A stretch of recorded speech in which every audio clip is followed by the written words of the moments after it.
20 ಅಡಿ ಎತ್ತರವಿರುವ ನರಸಿಂಹಸ್ವಾಮಿ ಪ್ರತಿಮೆ ಇರೋದಾದ್ರೂ ಎಲ್ಲಿ ಅಂತ ಗೊತ್ತಾ? ನಾನ್ ತಿಳಿಸ್ತೀನಿ, ಈ ವಿಡಿಯೋನ ಪೂರ್ತಿ ನೋಡಿ. ಇವತ್ತು ನಾನ್ ಬಂದಿದ್ದೆ ಪುರಾತನ ಪ್ರಸಿದ್ಧವಾದ ಕಂಬದ ನರಸಿಂಹಸ್ವಾಮಿ ದೇವಸ್ಥಾನಕ್ಕೆ. ಈ ಬೆಟ್ಟದ ಮೇಲೆ ಹತ್ತೋದು ಕಷ್ಟ ಅಂತ ಅನ್ಕೋಬೇಡಿ. ನೀವು ಕಾಲ್ನಡಿಗೆಯಲ್ಲಿ ಹತ್ತೋಕಾಗಲ್ಲ ಅಂತಿದ್ರೆ ತೊಂದರೆ ಇಲ್ಲ, ಯಾಕಂದ್ರೆ ವಾಹನಗಳು ಬೆಟ್ಟದ ತುತ್ತ ತುದಿಗೆ ಹೋಗಲು ರಸ್ತೆ ಸಂಪರ್ಕ ಕೂಡ ಇದೆ. ಇನ್ನು ಈ ದೇವಸ್ಥಾನ ಇರೋದು ಮಂಡ್ಯ ಜಿಲ್ಲೆ ನಾಗಮಂಗಲ ತಾಲೂಕಿನ ಕಸಬಾ ಹೋಬಳಿಯ ಕೋಟೆ ಬೆಟ್ಟ. ಇದನ್ನ ದೊಡ್ಡ ಬೆಟ್ಟ ಅಂತಲೂ ಕರೀತಾರೆ. ಇನ್ನು ಈ ಸ್ವಾಮಿಯ ಇತಿಹಾಸದ ಬಗ್ಗೆ ಹೇಳ್ಬೇಕು ಅಂದ್ರೆ, ಹಿಂದೆ ವೆಂಕಟರಮಣ ಸ್ವಾಮಿಯ ಭಕ್ತರಾಗಿದ್ದ ಅರ್ಚಕರಿಗೆ ಭೀಮನ ಅಮಾವಾಸ್ಯೆಯ ದಿನ ನರಸಿಂಹಸ್ವಾಮಿ ರಾತ್ರಿ ಕನಸಿನಲ್ಲಿ ಬಂದು, ನಾನು ಪ್ರಕೃತಿಯ ಸೌಂದರ್ಯದಿಂದ ಕೂಡಿದ ಬೆಟ್ಟದಲ್ಲಿ ಕಂಬದ ರೂಪದಲ್ಲಿ ಉದ್ಭವಿಸುತ್ತೇನೆ, ನೀನು ನನ್ನನ್ನು ಪೂಜಿಸು, ಸಕಲವೂ ಒಳ್ಳೆಯದಾಗುತ್ತೆ ಎಂದು ಹೇಳಿದರಂತೆ.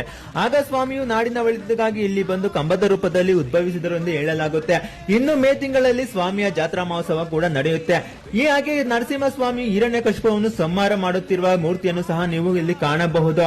ಬೆಟ್ಟದ ತುತ್ತ ತುದಿಯಲ್ಲಿ ನಿಂತು ನೀವು ಪ್ರಕೃತಿಯ ಸುಂದರವಾದ ನೋಟವನ್ನು ಸಹ ಕಾಣಬಹುದು. ಪ್ರಕೃತಿಯ ಸುಂದರವಾದ ನೋಟವನ್ನು ನೋಡ್ತಿದ್ರೆ ಎಷ್ಟು ಖುಷಿ ಮತ್ತು ನೆಮ್ಮದಿ ಸಿಗುತ್ತೆ, ಯಾಕಂದ್ರೆ ಅಷ್ಟು ಚಂದ ಇದೆ ಕಂಡ್ರೆ ಈ ಪ್ರಕೃತಿಯ ಸೌಂದರ್ಯ.